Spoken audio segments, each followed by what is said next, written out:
Hello, welcome to Wide Left Sports. Today I'm joined by MSU Northern volleyball player Macee Selman. Macee, how are you doing today?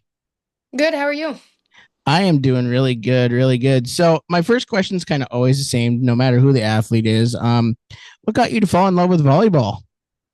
Um, eh, we were always busy as little kids, especially in our family. We were doing 4-H, and then during the school it was sports. So just falling in love with it at a young age was kind of just the me being open to it. And Stuckey, Iona Stuckey, kind of making it aware to me like early on in PE or whatever at camps and stuff. Love it. So you are from small town Montana in Warden, Ballantyne area for people Yeah. in Billings, or around Billings, you know where that is. But Yeah.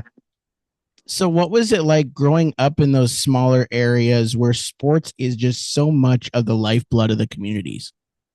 Um, It's nice just because, especially coming from a small town, everyone knows everyone.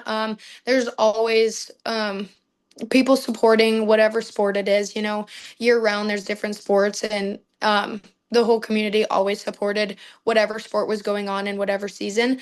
Um, so that's obviously a big thing, is just the big community support and the drive from the community.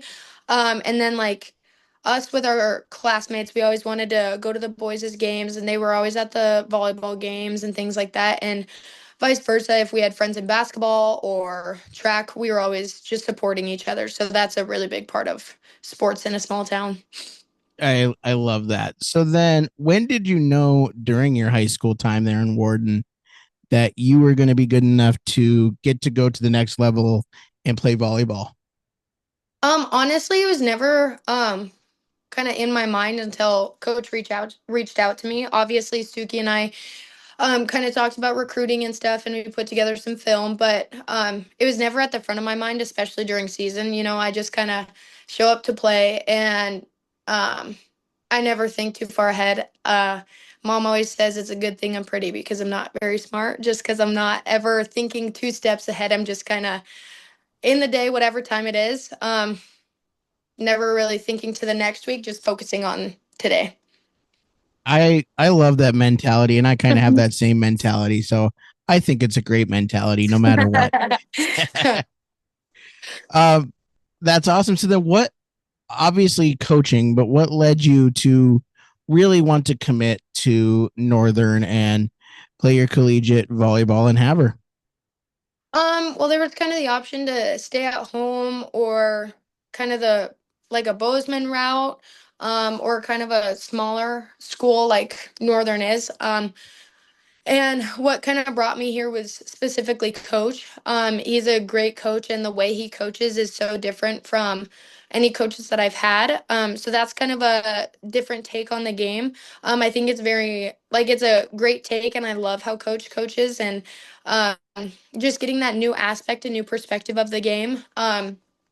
He truly does love volleyball. And then the opportunities that I've had from coming to Northern, the classes are so small. It's like 14 to 1 for student to professor. So that's really nice, just since we are traveling so much, especially this year with us joining or I guess the North Star Conference, joining our conference. So we're traveling even more than we have been the past 3 years.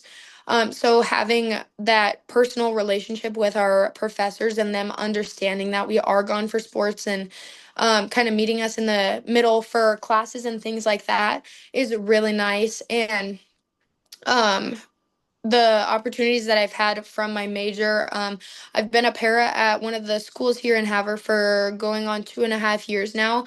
And without this experience, I probably wouldn't have been so for sure about my choice in doing elementary education as a major. So it's kind of nice to have that extra push to instill it in me that I do really want to teach. Oh, I love that. So you're kind of leading me into two separate questions and they're completely different. So I'm just going to do them differently. But so coming from Warden and Ballantyne area, you already had that small town feel, and then obviously now you're in Havre, which is another smaller town. Yeah. So what has it been like to have their support these last few years while you've been in school there in Haver? And you kind of touched on it a little bit, but Yeah, yeah. However, it is a very just like kind of Warden and Huntley and Ballantyne. It's very community oriented, and there's a ton of support from the community. I love how here at Northern, a lot of the sports teams have host parents, and which is really nice. I've been blessed with Brett and Patty Hickman, and also Christy and Brett and Macee, and um, just having their support at every game that they can make it to. My host parents have now moved, but they have came to our Arizona tournament and they make it home quite a bit because of their grandkids. But the entire community of Havre, and I've had a lot of friends from different schools in our conference say that the environment of our gym to come play in is crazy just because of the continuous support that we get. If it's a rough couple games or if we're on our game for a couple weeks, everyone's always supporting here, and that's really awesome. that is awesome. And so, talk about your host families a little bit. I actually know one of them. I know Brett Hickman through my Yeah, dad, who's yeah. from Haver. So, what does it mean to have their support, with you coming here from another part of Montana and going up to Haver and making that transition a little bit easier? It is a little bit easier. We do get in contact with our host families kind of right when we get up here our freshman year, and we keep them for all 4 years unless, they move away or something like that. But I've had the opportunity to have both my host parents and then my host sister is now kind of my host parents in a sense, just because she is still in Haver. And the support from them is awesome. They always came to, or they always come continually to every game that they can make it to, and just seeing them there is kind of home away from home, and having that connection and that home cooked meal every now and then is awesome. That's so cool. So, then now going back to my other question about volleyball in general, you mentioned that your coach coaches differently. Yeah. So, how is there different coaching schemes, I guess, for a lack of a better Hmm. word, that you've had? And then what are some different things that you notice in coaching that are, um, are I guess, good for your game, for a lack of a better um word? I think in high school there was a little bit more pressure just because of the not title we had, but kind of pressure that we had. Yeah, We had like a winning streak and things like that. So that's a little bit different just because in high school, I think Huntley's known for their volleyball. So to step on the court and kind of know that, there's a little bit different way that it has to be brought about. Um, and I think Stuckey and Coach are both very intense coaches. They just show it in different ways. I kind of, well, I guess with both of them, I kind of know what I'm going to hear before they kind of say it. So it's nice to know them that well while I've been playing for each of them. But Coach is a little bit more, um, I think he's a little bit less intense vocally. Like we know exactly what he expects. But Stuckey, we knew what she expected, but it was always said to us right away. Whereas Coach kind of waits till the end of practice. So they just have a different time management of when stuff is brought up. And then I think with Stuckey, practices were not identical, but they were structured very similar from week to week. So Monday workout, terrible Tuesday, usually a pregame or something like that. And here at college, well, this year especially, we have only 11 players, so we can't even play 6-on-6. So we play 5-on-6, which honestly I think has made us more scrappy, just because we do have to make up for that extra person who's not yeah. there. And then the other team that has the team of six has to bring their shots for whatever spot is open. We can't hit there. So, um, just kind of the way that practices are set up and kind of how they go about confrontation, whether it's what you should be doing or what needs to be changed, a strategy, something like that. And then for my game, I don't really have a lot going on up in my brain during the games. Dad used to always say to me, "KISS," which is keep it simple, stupid. And I've never really had a problem with that just because I just show up to play the best I can. And however the game turns out, it's in the Lord's per plan. So that's just kind of how I go about each and every game. I love that. So, for people that do not know anything about volleyball, and keep in mind, I'm about maybe two steps above that. So, I know a little bit, but not enough to like know as much as you. So, like, what are some of the different positions, and like, how do you train differently, like, with the different positions that you're playing? So there's kind of three main spots on the court, and it's um DS or libero, setter, and then a hitter.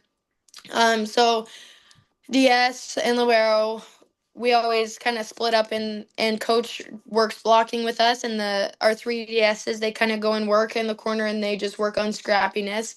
Um, the I like to work on defense, especially just because it is so fun to, be that scrappy player and try and get every ball up that you can, or at least get a touch on it. So there's that kind of for defense. They're mainly the back row, or I guess back row. Sometimes we have a six rotation player that play all the way around, like Joe. So she'll hit in the front row and then be in the back row for the other three rotations.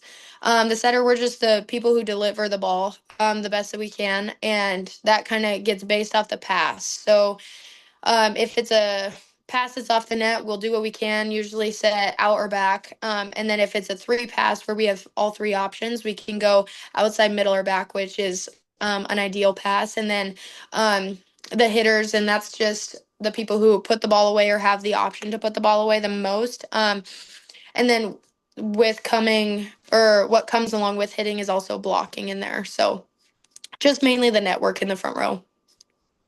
Awesome. And so then with that, I know being a college athlete for any sport, you're not just doing this during the season, you're doing a lot of Mhm. off season workouts as well. Yeah.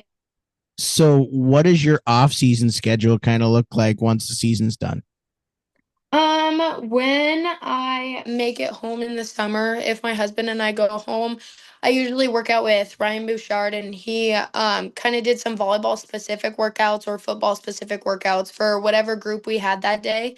And so we do a lot of those in the off season just for quickness and agility and strength. And then we obviously have our team workouts, and coach is nice enough to kind of adjust that as needed, just because um, like if my feet ever start hurting, we'll just adjust something on our workouts.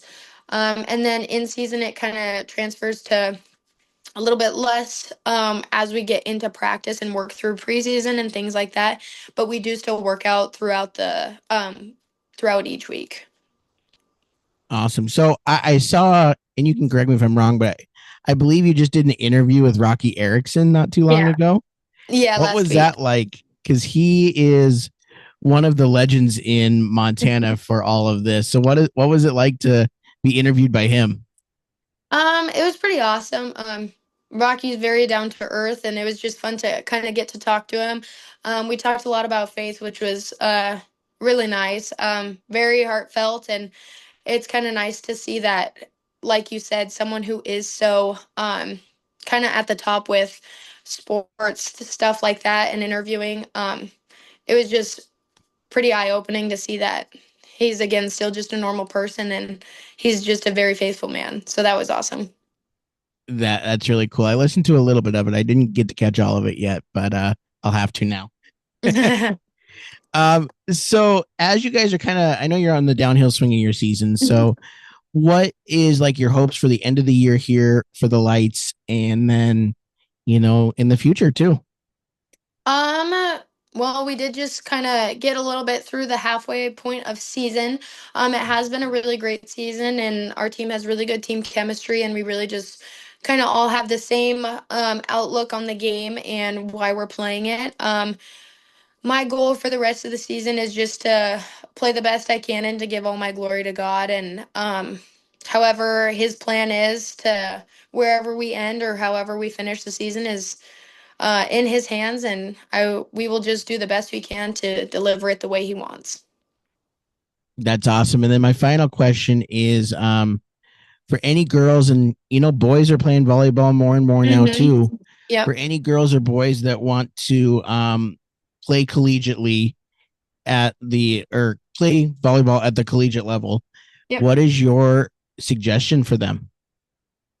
Um, Well, the way I kind of go about it is to adjust your view and to it is just a game. So you can't base your entire day or your entire mood on how you perform because some days might just not be your day and some days will be your day and you'll be on and you'll be in a really good mood or really uplifted. But um at the end of the day, it is just a sport and it's just a game, and games are supposed to be fun. So just to have fun while you are performing at whatever level you're at or whatever level you make it to.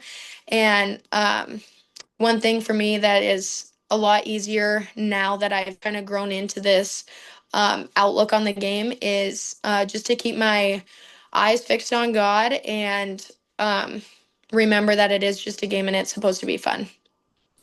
I love that. Well, Macee, I want to thank you so much for coming on. Thank you to your host, Dad Brett, for connecting us. Yeah, thank you so It much is, for having me. yeah, and I wish you the best of luck for the rest of the season. And I will be following the lights even more now. Thank you so much. Yep, you have a great rest of your day. You too. Bye.